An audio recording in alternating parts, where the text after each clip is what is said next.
Good evening, everybody. We have Shri Abhay Wagh, who is Deputy Secretary Higher Education, Government of Maharashtra. Sir, welcome, sir. You can begin, please.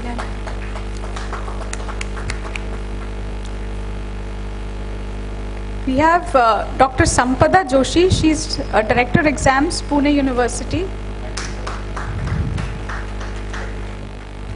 Dr. R.K. Kamath, Professor and Head, Department of Computer Sciences, Shivaji University.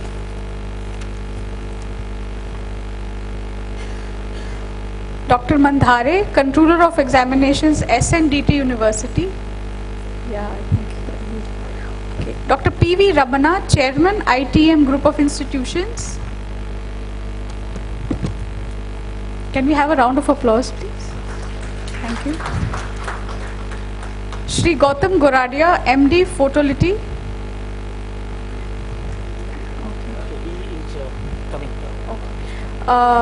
Mr. Bharat Dhaka, Country Head, Mobility Business, HP India. Welcome, Bharat. Welcome, sir. Mr. Sachin Satpute, Program Coordinator, MKCL. Okay, I don't think he's here. Dr. D. Harichandan, Director, IDLE Project, University of Bombay. Welcome, sir.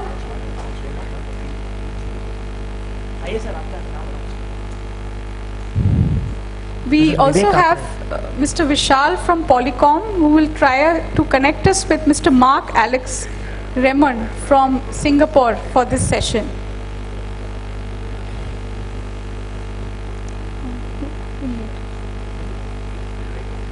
Okay, we would begin with Wagh sir. Wagh sir will give us an overview on what the initiatives have been taken by the Higher Education Department in the government of Maharashtra. So I invite Wagh sir to kindly give an overview of the initiative. Welcome, sir.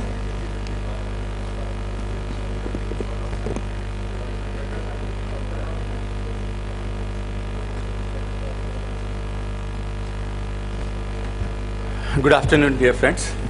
See, we are really short of time, so I saw it's really a big panel over here, and we have 1 hour a set timeline for us. And what I feel, so if you don't mind, gentlemen, can we have a discussion type of session, an interactive session if the questions are coming, or otherwise a dialogue-like session? I'll be happy. And if you have really a flagship program or a flagship skill, what you want to highlight through ICT, and if you can give it through them, that will be fantastic, I suppose. Yeah, fantastic. So 5 minutes at the most, Practically, 3 to 4 minutes will just, including me. Just sorry. Sorry. Mention is there. Sorry. That there is a speaker who is sitting at Singapore. Oh. And he will video. be connecting on the video. Fantastic. And he will be talking about how ICT education. Fantastic. We'll be happy to hear him. So you can choose either everyone speaks first and then we have him, or we have him first. We'll have him first, no doubt. If you say. Yeah. So Vishal will actually facilitate that. Sure. Yeah. So we'll hear that gentleman who is sitting in Singapore right now, and then we'll start. Okay? He will talk something about ICT, and then we'll come.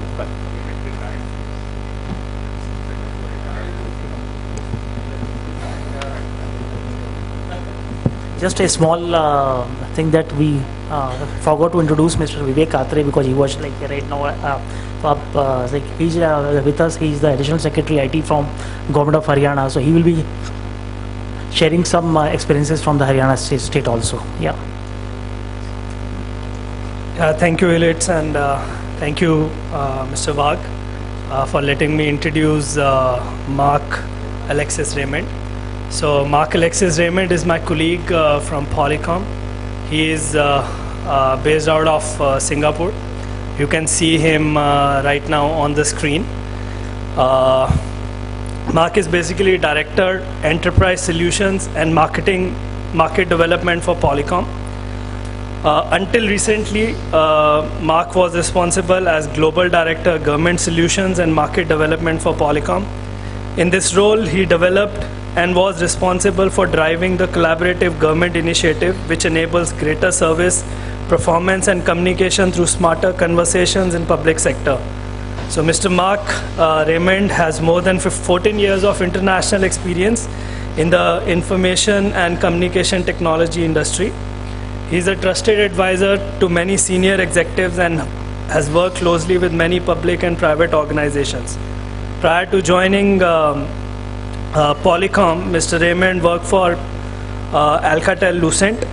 During his tenure, he held several senior marketing, business development, and business management roles. So without further ado, I will hand it over to Mark. Hey Mark, this is Vishal here. Are you able to hear me? Good afternoon, Vishal. Hey, good afternoon. Yes, I can hear you and see you very well. Great, Mark. So how's everything there at Singapore? It's getting dark. It's about 7:30 p.m. my time. Mark, I would like to thank you for being, being there in office, for quite late for us. Not taking much time, handing over to you. Please go ahead with your presentation. Thank you very much. Thank you so much, Vishal. And good afternoon, ladies and gentlemen. First of all, I'd like to thank you for having me via video remotely from Singapore. It's a real privilege, and I'm very pleased to be able to share with you how actually technology is transforming the world of education around the world. Before I go into the topic, we need to actually realize that there are a couple of trends affecting the world of education globally. The first one, for instance, is the fact that we have to deal with a new generation of students. We call them the millennium. These students are very tech savvy. They know how to use mobile devices, tablets and laptops very well. Very different generation of students. Also, the way curriculums are being delivered is changing too. Some of you may have heard about massive open online curriculums, otherwise known as MOOC, and this is also challenging the traditional way of transferring knowledge to students.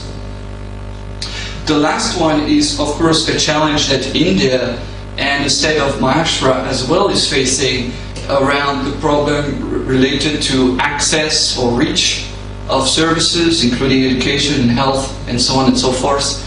And many organizations, many governments and education institutions are looking at new ways to actually bridge the gap between urban and rural, making sure that those services can actually reach all of the citizen population.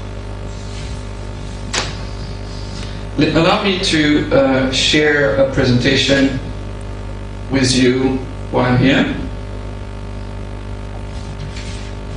So what I'm going to talk about for the next 20 minutes or so is how the future of education is going to be borderless, social, but also very interactive. And to do this, first we're going to get a bit social, right, all together here, even though we are a few hundred kilometers or 1,000 kilometers apart. Then I'll talk a little bit about the technology before moving into the concept of presence in education. Then I'll quickly talk about some of the education programs that exist and are available to education institutions. And finally, in the end, I have a little gift for you for attending the sessions that you will be able to download. So, in a typical classroom, the teacher would ask students to actually turn off mobile phones and do not play with gadgets. But for this session, I'd like to invite you to do the opposite. So if you like to tweet, if you like to follow some people, connect or share anything, feel free to do so. Take pictures, upload them. You have a couple of Twitter hashtags there for you to do so. This is not a problem at all. So you can do @PolycomAlert, @education, or you can actually tag me at Mark Raymond. Not a problem at all. Now, some of you may have heard about Polycom, and you definitely know that we are a technology leader in video conferencing. The assumption is that the savings of video conferencing are all related to travel. So it's all about saving times, cost, risk, and reducing carbon emissions. How many of you in this room would like to agree with that statement? If you agree, please raise your hand. Thank you very much. I agree, but I need also to disagree. There is so much more this technology can enable, especially in the world of education. Let me share with you how. Well, some of you may think about video technology, and you may think about Skype, Google Talk, and FaceTime and other solutions, which are not adequate for education institutions. And why? Very simple reasons. These solutions were designed for consumers, for personal use. They're not ideal for group collaboration and not ideal for a classroom. I'm sure that some of you have tried to set up a PC in a classroom with Skype and had a bad experience. That is a common challenge. And all of those islands of videos actually can't talk to each other. So a Skype user cannot talk to a Google Talk user. And of course there are issues around security and compliance when the video call is going through servers that are not controlled by the university or the government organization. On the other hand, the enterprise-grade solutions are a different story. They're all about, connecting people over video using all kinds of devices. Whether you want to use room systems, tablets, laptops, it doesn't really matter. And what we're talking about is actually high-definition video as well as high-definition audio and content, which can be also important in medical education as much as sound quality. And what I'm going to be sharing with you during my presentation later is the ability to do whiteboarding during a presentation and so on and so forth. The point is, enterprise-grade solutions were designed to meet the needs of education institutions.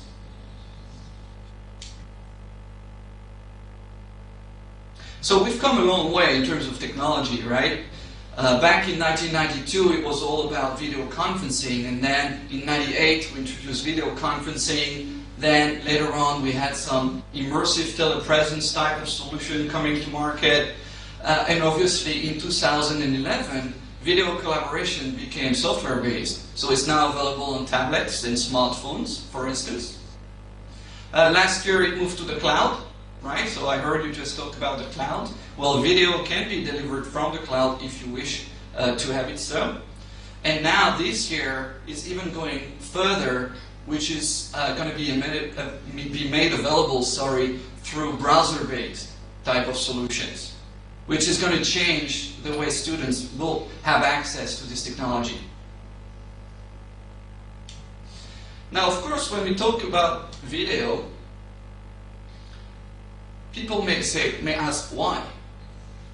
Well, this technology appears to be the best compromise between having local instructors that go around the state, around the country to train students, or putting everything online, which is fine. You can put all of the content that you want online, but there is little interactivity between the student and whatever content is on the web.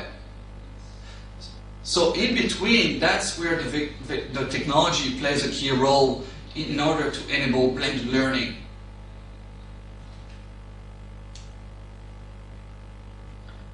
Just to give you an example, some research have shown that actually video conferencing enables students to score higher, especially when we talk about cognitive indicators. And they tend to be more motivated to learn more about the topic outside of whatever presentation material was shared by the educator. And why is this? Well, it's because the session is extremely interactive. It is a synchronous communication, and it's not asynchronous like some of the e-learning programs available today. So moving away from the technology, let me share with you how is it going to be applied in education, and how is it applied today actually all around the world. So remember, right, when we had to go into the classroom and answer to the teachers, yes, I'm present, I'm in the classroom. Well, this is all changing. Presence is becoming more virtual, if I may say that. Today, people are going to the classroom, but they are going to a flipped classroom. They are not going there just to listen to what the teacher has to say. They are going there for a mentoring session. They are going there for a coaching session. So students are asked to go through the curriculum online before they go into the classroom. So even the classroom itself is changing. Then, of course, because students have all kinds of devices now, the classroom has become virtual. So they can connect and join a virtual classroom through any kind of device. But of course you have the web element with the e-learning piece, and now it's actually quite obvious that students are highly connected and highly social. They are now using forums for discussions to enable collaborative learning. So presence, the concept of being present in a class, could be in the classroom, could be from home using my laptop, it could be from me going through a curriculum on the web, or it could be me discussing something in a forum on Facebook. This is where education is going. And of course video can be enabled in the classroom virtually. Videos are of course downloadable from the web, but video can be enabled for collaboration within social networks as well. So let's talk about the classroom, for instance. So the classroom can be pretty much anything. It can be an immersive classroom, like the one you see at the bottom. It can be more collaborative with some annotation and whiteboarding capabilities, or it can be customized, right? Depending on the solution you're looking for a university, for instance. So those are some of the examples of video-enabled amphitheaters and lecture halls that exist around the world. Pretty much anything can be done. You have the immersive classroom, which really offers a window into another classroom, and that's the case of Duke University, and this is how they connect to their extended campus in Doha, Qatar, using immersive technology in a classroom. And it can be collaborative, like pretty much the solution that I have in front of me here, with the ability to do multi-party high-definition video, audio, as well as share content, right? I can connect to this system pretty much anything that I want to share with you real time, and I can make annotation, right? So talking about annotation, why not I show you what do we mean?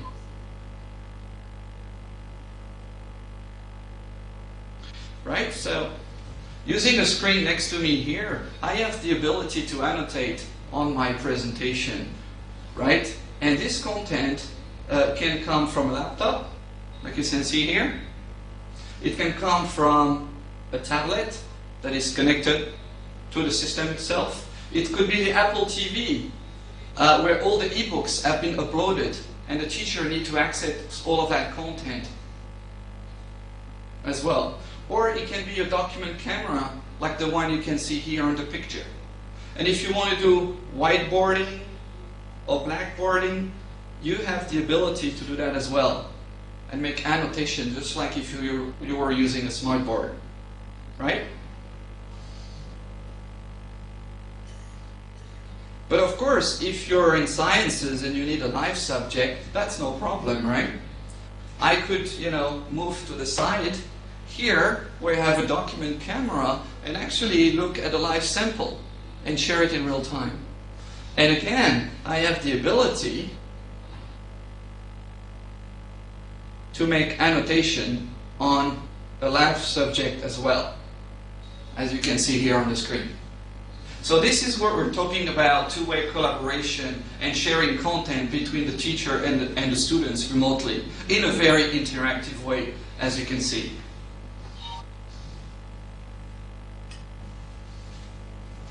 So moving on.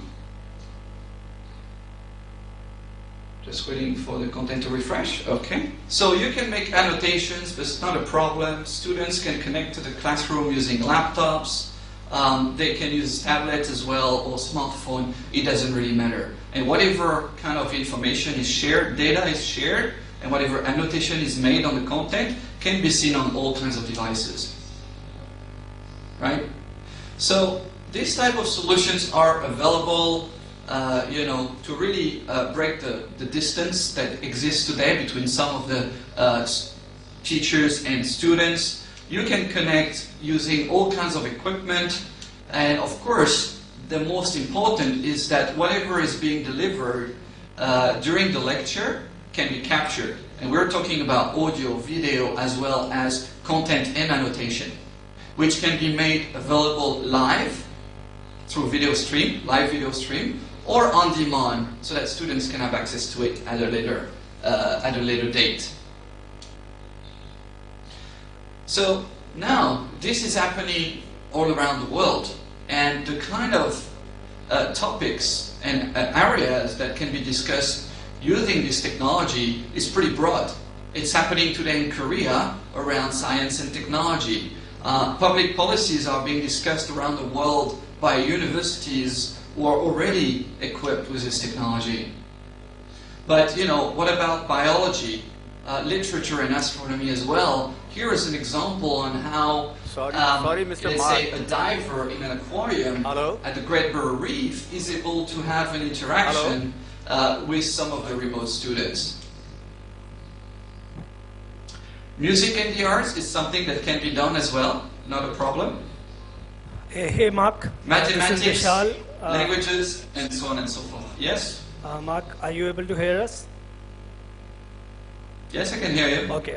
So Mark, due to paucity of time over here, we just need a little support from your side.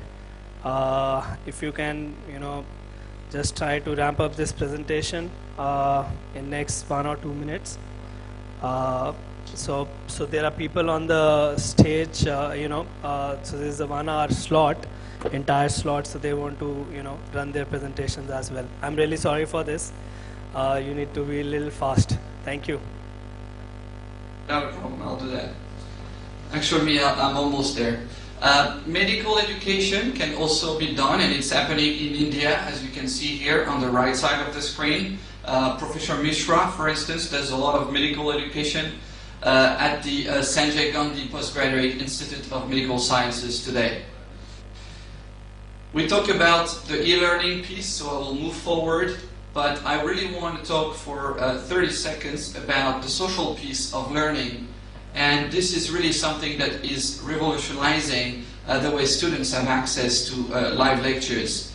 And this is the ability to bridge all of those items and video, bringing Skype users, Google Talk users, and Facebook users into the classroom in a secure way using a web browser. And this is the kind of solution that we can talk more about.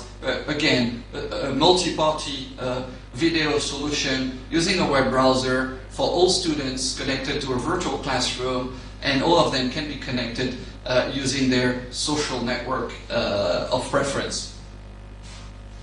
Okay? So if I just go in quickly to wrap this up in a few points. Enterprise-grade solutions, really help break the boundaries of cost, time, and distance, as we mentioned. But it's more about transforming the remote education experience. It's about the blended learning.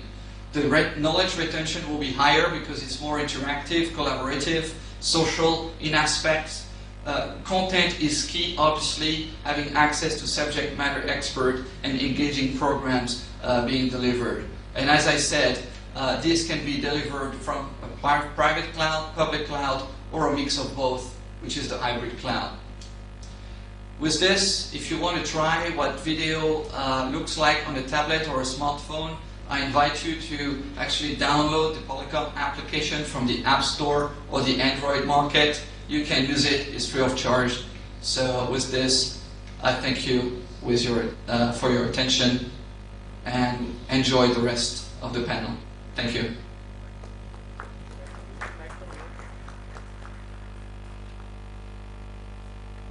Thank you, Mark. I think we are short of time, and as Honorable Secretary Haryana suggested me, that we will have only 2 to 3 minutes each, because we will just flag out the issues in respective areas, what we people are doing. Because we heard a lot about technologies in a morning session, even in a post-lunch session. Now, actually, these technologies, and we are using them for stakeholders like universities, like institutions, what we have, and a state government as such, what are the initiatives we people are taking in a different state or India like central ministry as such, that will just highlight here the flag out issues. If you just go with this, then we will start one by one. Okay, I'll start for 2 minutes with the state of Maharashtra. I'll be happy to share with these 2 flag out issues by government of Maharashtra. We have come up with a roadmap of higher and technical education system in 2007 or 8, and we are ready with a roadmap with having 7 key areas. I mean to say KRS, key result areas, wherein inclusion, quality, expansion and all, because we have attempted in the 11 5-year plan. As we turned it to 12 5-year plan, we have more or concentrated on 2 issues more. One is the e-governance and all the education based through ICT reforms. And that is what the today's vibrant session, I was very happy, and I'm really happy to share only 2-3 flag out issues of the state government as such, what we people are doing. For the state, as far as students are concerned, because every scheme has to be student oriented, student concentrated scheme. See, first issue what we started in 2005, that we have come up with the Maharashtra state was the first state that time when we came with the online admissions of the MBA process as in technical education. But ladder down, we started these processes even for engineering. Even in engineering, as on today, we have a more than intake of 1.5 lakhs. And we are taking options of the students, hundreds of options we are taking, and with a click of the ICT technologies, we are giving as per the merit, we are giving the admissions of the students sitting at each chair, and which allotment has been done to that particular candidate, and he goes to the institution and starts his study. So right from admission to the examination, this is all one-line solution. We are finding it out in state of Maharashtra, right from day of admission up to the result sheet and even up to the placements, everything has to be there online. So these are the, and when we started with this issue, now fantastic thing, even some of the CETs we have conducted online this time. I'm really happy to share with you. Second flag out issue, I will tell NME ICT, National Mission on through ICT. There is mission which is conducted. We have connected around 3,000 plus institutions across the globe, and those institutions have been networked through fiber optics free of charge. And the doorstep we are providing the fiber optics network, and the Sakshat portal is there, wherein the faculties can come up with their ideas and they can exchange their ideas. So Maharashtra is the state wherein we have connected 3,000 institutions, and where the standardization of the contents for the curricula is available on Sakshat.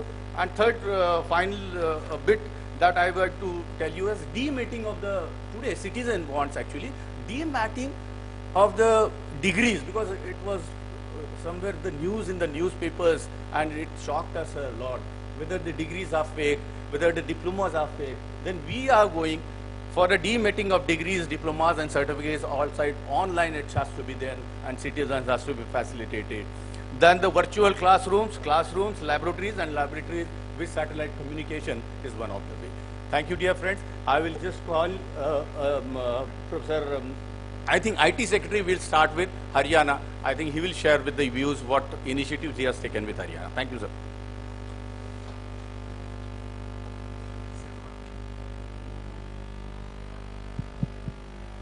Thank you very much. I promise to take only 2.5 minutes. I think ICT in education has been talked about. I won't talk about Haryana, but generally I would say, number one, the quality of education per se is still the most important factor in education. It may be through ICT or maybe in a classroom. The faculty or the teacher, the quality with which the teacher teaches, the content, the style, everything is vital. Secondly, today's era, the technology revolution has meant that there is no barrier, no border, there is no time gap, there is no constraint. So the best teachers from across the world, the best talks, the best lectures in each subject are available to everyone, anywhere. I have heard of students in India taking out time to teach English to people in Africa on Skype or some such platform. This is a non-formal kind of education. This non-formal kind of education is something which can actually tap ICT even more than regular education. People want to learn anything under the sun, undergo any course, they can do so. It is available without any problem. But however, in formal education, India still needs to do a lot to bring in more multimedia, more video conferencing, more technology-enabled means in education, right from the grassroots level. I still feel that basic schooling should be actual, it should be in the classroom. I saw in the video presentation by Mark from Singapore that there were some empty classrooms and people were all bunched in front of the video. I don't think it makes sense for kids. They need to interact with other children, they need to interact with the teacher. But yes, there are many things which can be done through ICT. In India, we have only tapped the tip of the iceberg. So I think my 2.5 minutes are over. Thank you. I think Mr. Bharat Dhaka is there, his country head, mobility business, HP India. Is there? Thank you, dear. The biggest challenge which I think we face is the divide. You know, there's a huge divide between people who have access to good education and people who do not have access to good education. Our endeavor should be, how do we bridge this gap? And we don't have much time. You know, it has to be done at a speedy pace. The quality of education should not be diluted. The content, the student-teacher ratio, everything needs to improve in this country. And it's a huge task. It needs huge investment, which at times is always not possible. You know, to build up a physical infrastructure is an extremely time-consuming and means a lot of money. What we are working with various different states is how can we use IT infrastructure to bridge that digital divide. We have partnered with a lot of different states, and we have very innovative technology products which help us in bridging that and helping various different states in bridging that. Just to give you an example, for example, recently one state asked for 1.5 million client-side computing devices. These were laptops. There's a huge money that the state has invested.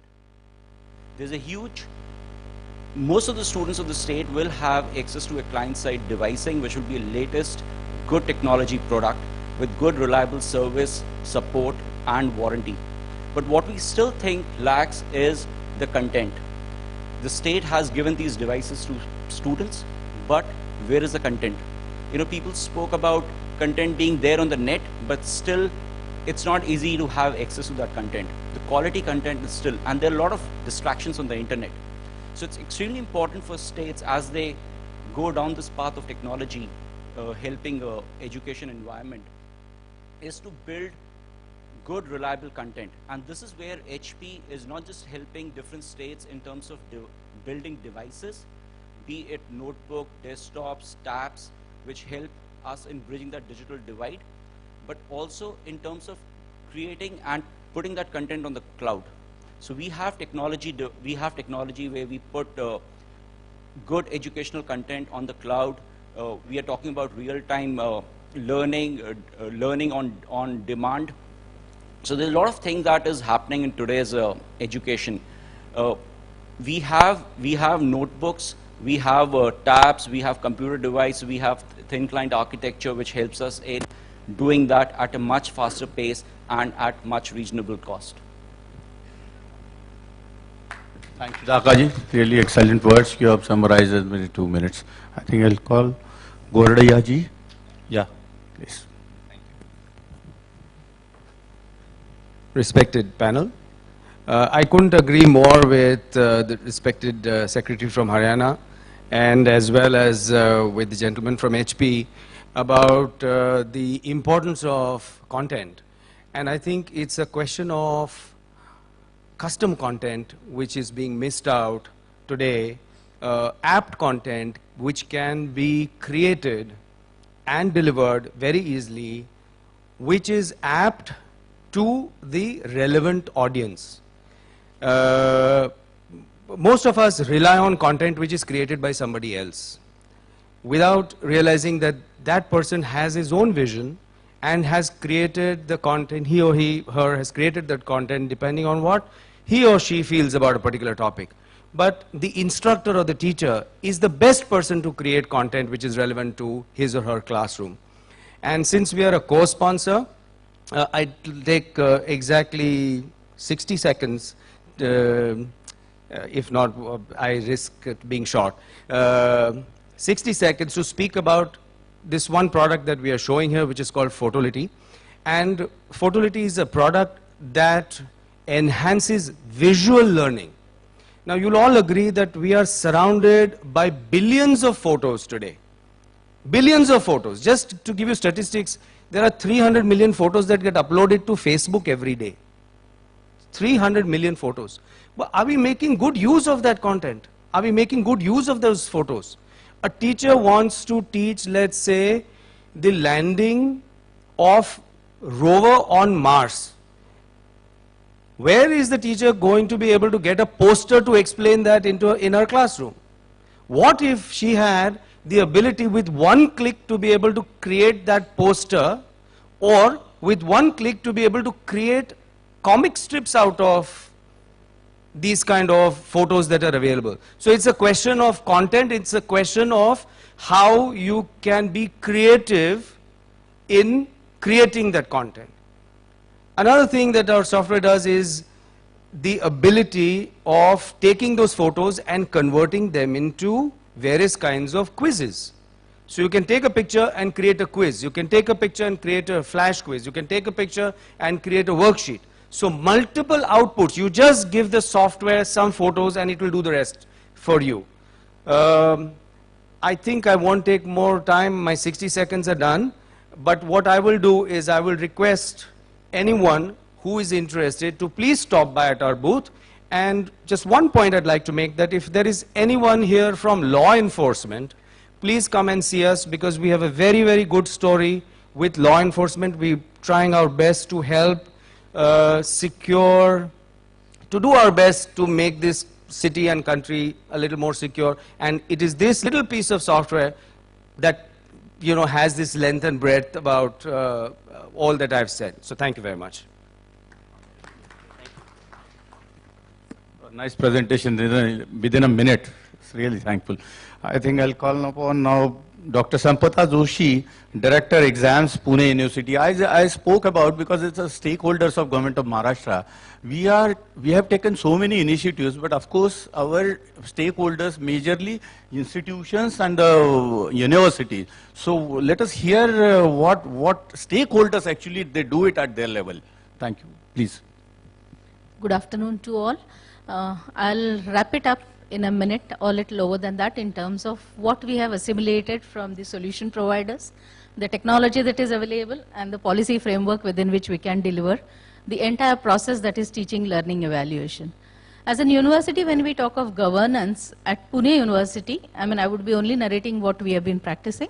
We have automated the entire process of the affiliated colleges, that is enrollment of the students, that's what we call as eligibility process, enrollment of the institutions for the entire process of affiliation and their accreditation.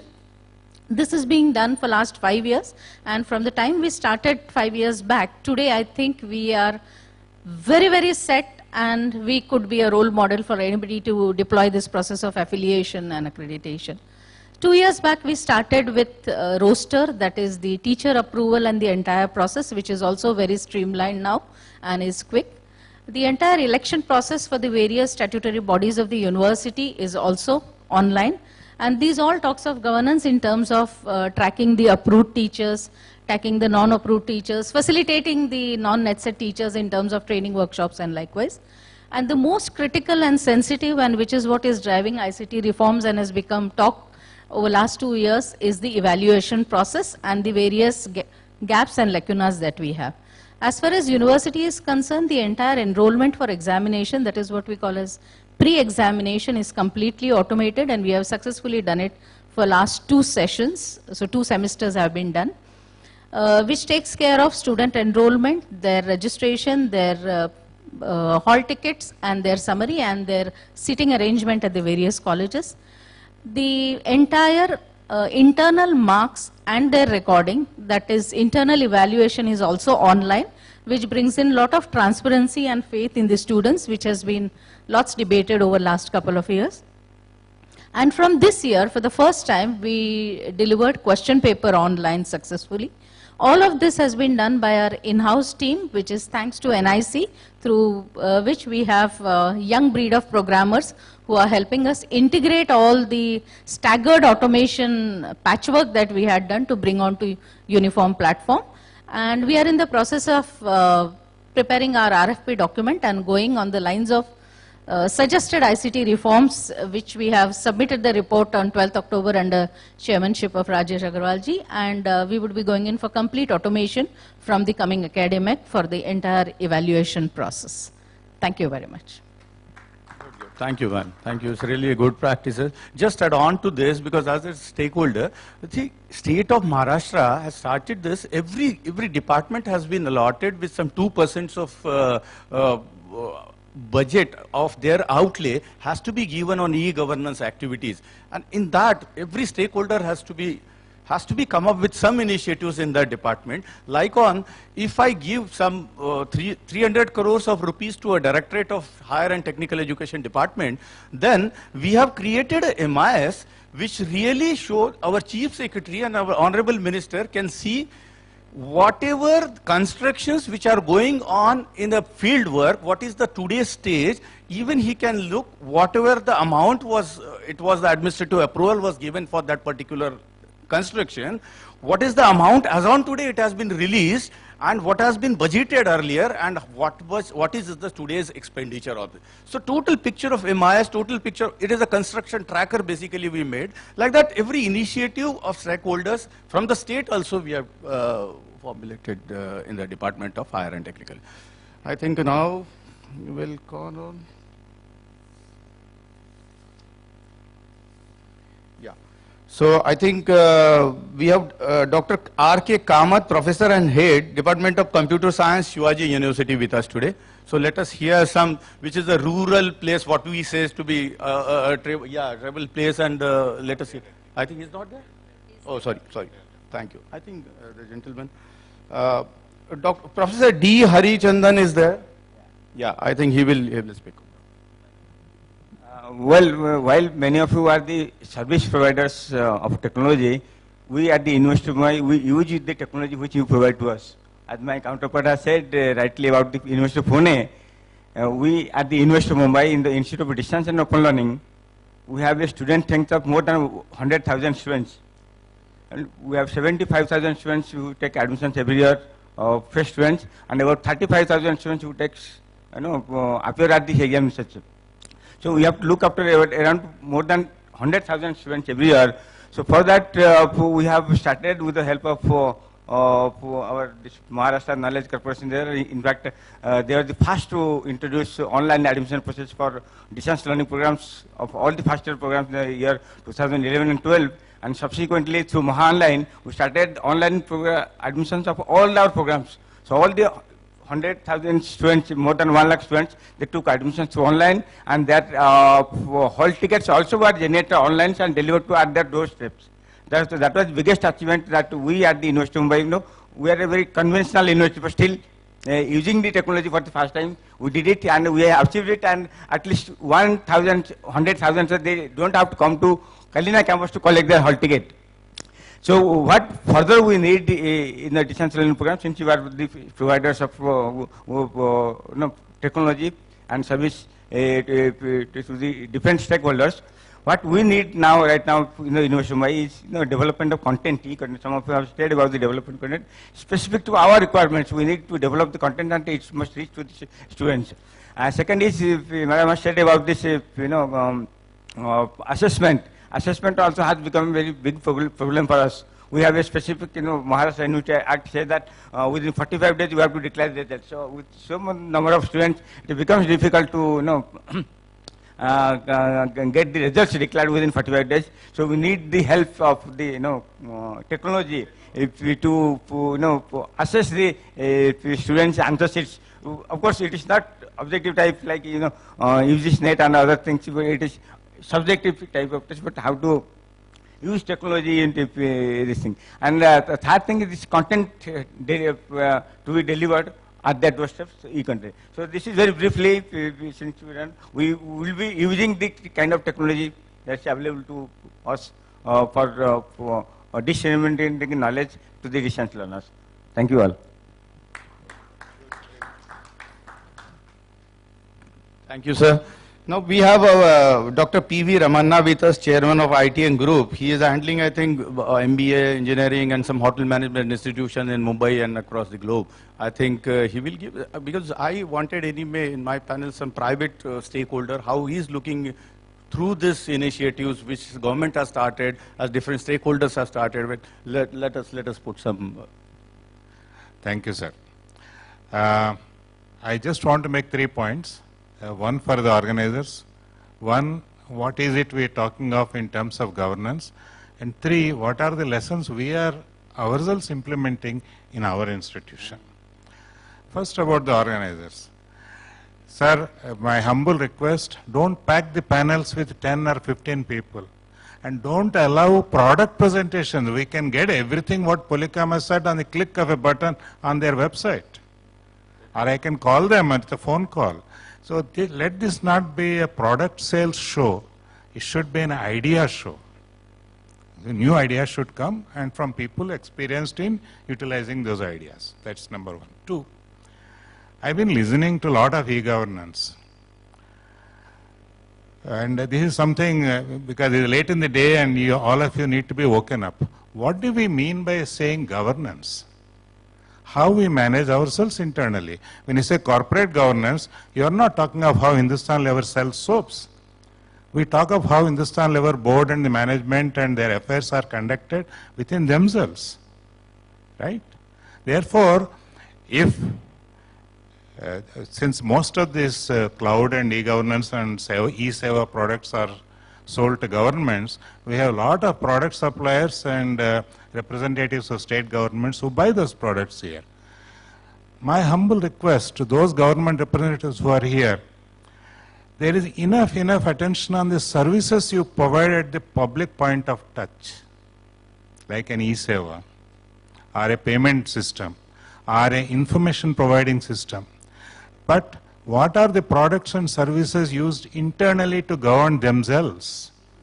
If such kind of a governance, higher standards were observed, for instance, if there was a simple Excel sheet of what coal block was given to whom, which is possible for 5 minutes on a computer, our governance in all public forums, public enterprises, and departments which govern us, regulate us, and use our money and spend that money would be far, far, far better. I wish those of the product suppliers who are here, software vendors, come up for solutions for internal governance, which is the need of the day. Absolutely. Third, these 2 lessons we apply to ourselves. As an institution, we are 20 years old. We have gained some name for delivery of product, placement, and everything. Last 10 years, we are struggling with launching an online product, which is a ICT, we can say online e-learning product for distance education. We made a decision.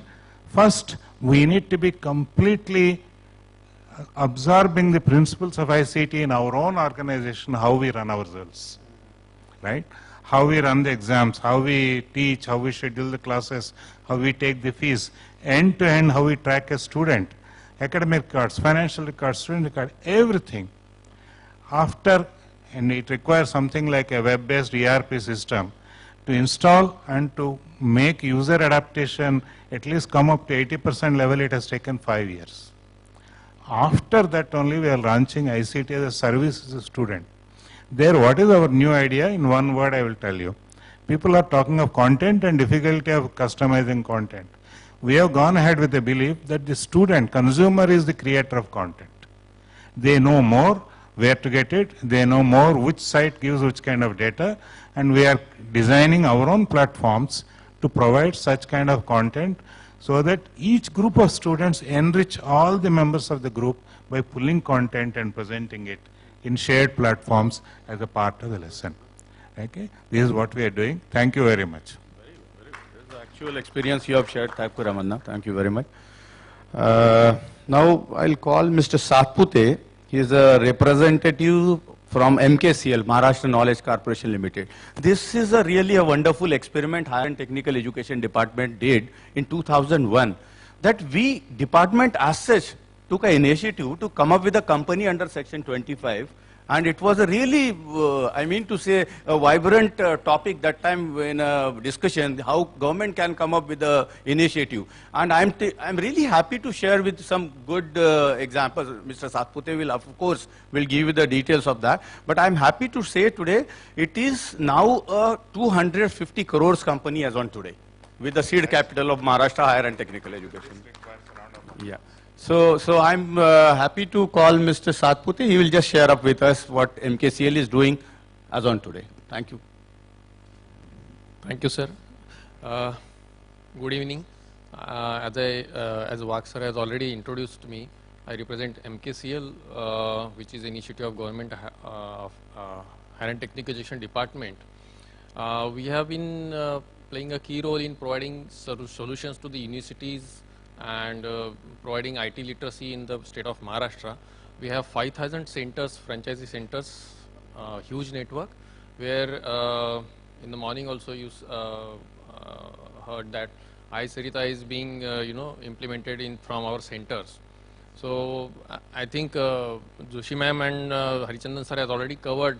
Vak sir has also emphasized on the student life cycle management. We are really providing services to the students through these frameworks, and we have presence in 3 states, 15 universities, 5,977 colleges are connected to their universities through this framework. And so far, in last 6-7 years, 36 lakhs plus students have been benefited from this framework. Right, as rightly said by Ramanna sir, the services are focused to the student. So if you imagine from our days in the college, that you had to stand in the long queues and to tell the university your name and gender again and again. So that has all been eliminated now. Once right from the admission, the single profile of the student has been is carried till his migration and convocation. The data interaction between the colleges and the universities is digital now. The transfers of the students are digital. Migration is digital. Under the chairmanship of Sri Rajesh Agrawal sir, last year one committee was formed for reforms in examination. So we have implemented most of the recommendations from the committee as well, like secured remote paper delivery.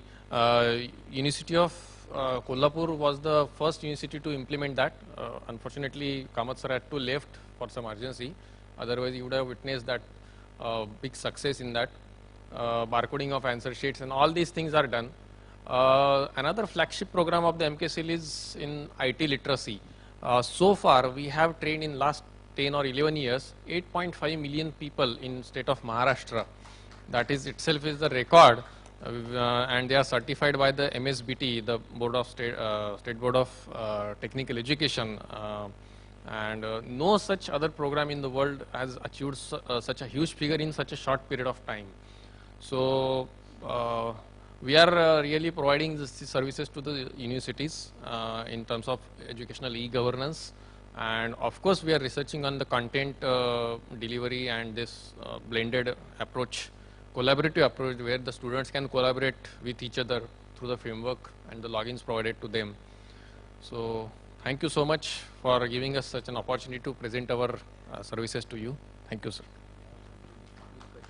Thank you, Satpute. It's really honor to us today as a Higher and Technical Education Department that we have made to 8.5 million people IT literate all over the globe. Yeah, it's really a good thing and a good achievement as far as department and MKCL is concerned. Even now, as on today, financially also, across the globe they have their offices. I think then they are in Egypt, Saudi Arabia and all. They have created their offices, and it's really a wonderful model wherein you can see the initiatives. Thank you. If you have any quick questions, then definitely we people are here, and we'll try to answer. No? Thank you. They all are tired. Thank you all. And it was really, and thank you to all my panelists also, because they really stick into the time, and I think not more than 3 minutes. It's really fantastic. And they have highlighted their flag issues especially. And total end-to-end solution I think we came across, right from admission I spoke and up to the examination systems, end-to-end solution, even in between the technology, how it can facilitate ICT, that also came across. So I'm really thankful to especially IT Secretary Haryana, is there today. Thank you for this panel, really thankful to you, sir. And all the honorable members like Professor Ramanna and all honorable members sitting with me, and thank you very much. Thanks. Thank you, sir. So we'll just have a vote of thanks. Park, sir, if you can please hand over the mementos to Mr. Gautam Goradia, MT Photolity, Mr. Shri Vivek Atre, Additional Secretary, Department of IT, Government of Maharashtra, Dr. Ramana, Chairman, ITM Group, Dr. Hari Chandan, Director, Idle University of Bombay, Shri Goradia, Photolity, Mr. Vishal from Polycom. Thank you, Vishal, for connecting us to Singapore.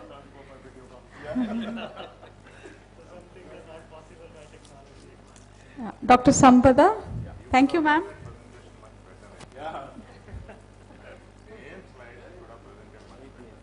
Mr. Bharat, thank you, sir. Mr. Satpute, thank you, sir, for coming from Pune. And one for Shri Atre, sir, if I can request. Yes, sir. If you can honor our chair. Thank you, Vak, sir.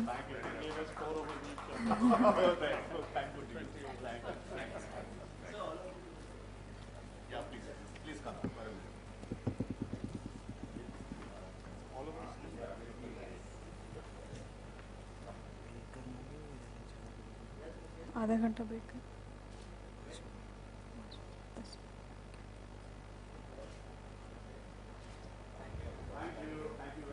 Thank you all. We'll break for 10 minutes and then we'll return for our last session on smart cities. Thank you. Thank you.